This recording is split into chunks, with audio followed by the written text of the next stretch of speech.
ada persoalan anggaran juga nggak sih? Maksudnya tata kelola anggaran misalnya yang kurang efektif atau efisien di dalam masalah pendidikan? Ya kalau kita tahu anggaran pendidikan kita ini kan jumlahnya 665 triliun ya, dan ini sangat besar sekali.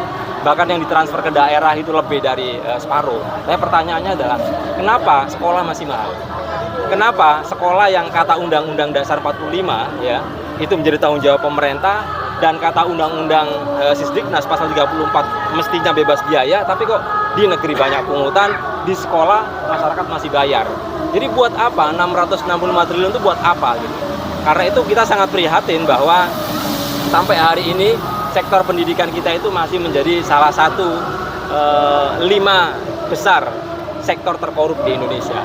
Jadi kita berharap sih 665 triliun itu dikelola dengan baik, secara transparan, akuntabel, dan juga kredibel. Sehingga soal akses ini kita bisa mencapai semuanya, semua bebas biaya, semua anak bisa sekolah. Mungkin Mas sendiri melihat PPDB dipersulit, apa sih mungkin yang dampak faktor kedepannya bagi anak-anak bangsa di Indonesia ini? Jadi kalau kita lihat data anak putus sekolah, itu jumlahnya bukan ribuan, tapi jutaan. Jadi di Indonesia ini ada jutaan anak yang mau sekolah aja nggak bisa.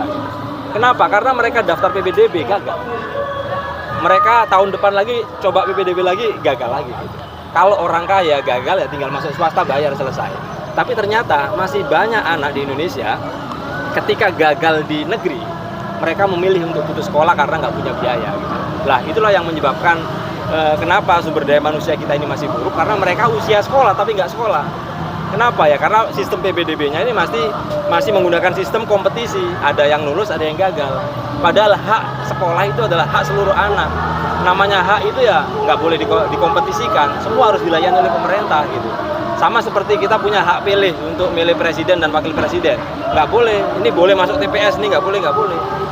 Tugas pemerintah adalah menyediakan TPS sejumlah warga Indonesia yang mau nyoblos. Sama dengan hak anak. Pemerintah wajib menyediakan bangku sekolah sejumlah anak-anak Indonesia yang mau sekolah.